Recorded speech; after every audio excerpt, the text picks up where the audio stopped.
Now, you talked about a new word, at least it was a new word for me, and I have another new word that I'd like you to explain to both me and our listening audience, and that is the word plugging. That's P as in Peter, L-O-G-G-I-N-G. What the heck is that, and how does it relate to environmentalism? Plugging is the very latest Swedish trend to hit not only our coast, but hit countries around the world. Plugging is a combination of jogging where you pick up litter as you run. And it comes out of Sweden. You know, they're such an incredibly green and environmentally conscious country.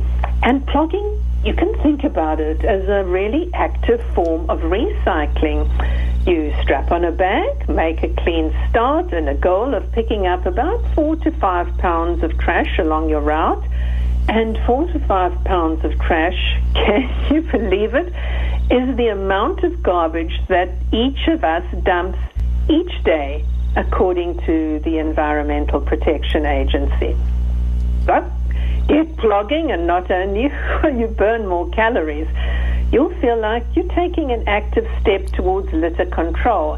If you want to find out more, really the best way is to hashtag plugging, P-L-O-G-G-I-N-G,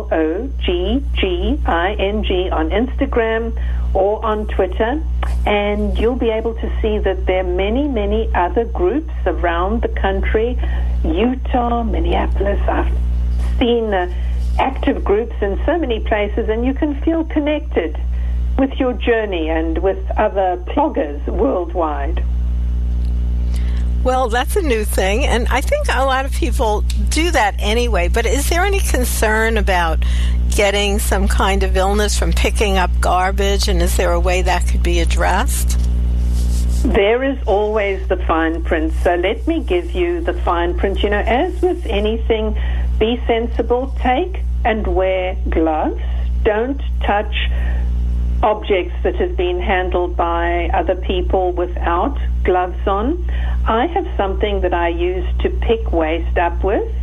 Take a bag that you can put it into, and what I like to do is to separate the trash from the recyclables. The recyclables have value and can be deposited into suitable bins for that, and you can throw the trash away. And just be sensible, you know, if something looks too noxious to pick up, and even with gloves, leave it alone. Don't touch it. But wear those gloves, and be careful, of course, when you're picking up things like cans or bottles. Pick them up by the waist, as it were, not by the top. You don't want to nick a finger or anything like that. But, you know, just good common sense. And it should be a lot of fun. And take your kids with you. It's terrific to teach them what the different codes on the packaging mean. You know, some are recyclable, some are not. And then, of course, maybe you even find compostable packaging in there, which will be super. And depending on where you live, you can pop those into the appropriate bins and know that those are going to go to become black gold. Now, the compostable packaging, that's rather new. Is there actually an insignia to look for so that you know something is made of that? Yes, you can see on the back usually of packages whether a package is industrial compostable. You'll see a logo with BPI on it, or you could see a logo that says home compostable, and it may say VinCot, Home Compostable Certified. You know, there are different certification groups. The group that I've done work with, TIPA, have got both the industrial compostable and the home compostable on their packaging, so you know that if you compost at home, you can actually pop it into your own compost heap, or if you don't have one, you can pop it in or take it in New York, for example. There are places where you can take your compostables on the West Coast too. You know, you really have to check in each municipality who takes what. But if you're in a municipality where they do take compostable packaging along with food waste, that is an absolute win-win. Right, and so you're describing that TIPA, T-I-P-A. They have things, for example, like the Reuse It zipper sandwich bag. Perhaps it's widely available. I don't know. Is that something that would have to be ordered online, or can people just find it anywhere? Reuse It is absolutely available online. That's where I get my bags, and they are zipper bags. Can you imagine zipper bags with the TIPA technology are home and industrial compostable? It's really, really exciting that they're home compostable, though. So yes, look out for those. And, talking about Reuse It zipper sandwich bags, and there are any number of snacks that Boss Food Company, for example, has got some lovely natural vegan snacks that are packed in compostable packaging. Something else, number 2, that you can do on the environment, or to help the environment rather, is to bag a compostable lunch. So when you've been jogging plogging rather, and you want to take the next step on becoming an effortless environmentalist, consider bagging yourself a compostable lunch, and that's a really good second step to do. I mentioned TIPA, and you've mentioned them as well. It's a very, very innovative company in Israel that has developed this technology for compostable packaging, and not just one kind of compostable packaging. They have compostable packaging that can help extend the shelf life of products, and it's really important when one thinks about food waste to do everything one can to stop food from spoiling, and having the right packaging can keep food fresher longer. And when food stays fresher longer, it gives you a better chance to eat it, and you don't have to throw it away, and that is good for you, and it's good for the environment. Well, that sounds like really something that is your specialty, and in fact, it seems that you created special packaging that really keeps the nutrition in food longer. That sounds like it was an interesting kind of project. Absolutely. Fresher longer really is the key to reducing food waste, along with appropriate packaging like compostable packaging and compostable packaging from TIPA. Now, we're almost at the end of time. Wow, time flies. So I do want to remind our listeners that you are listening to Herbally Yours on the voice of Nassau Community College. 90.3 WHPC. I'm Ellen Kamhi, the natural nurse, and my guest today is environmental expert Dr. Gail Barnes. And just one more thing I'd like to go over, and that is about when we leave our electronic devices plugged in all the time, how that can affect the environment.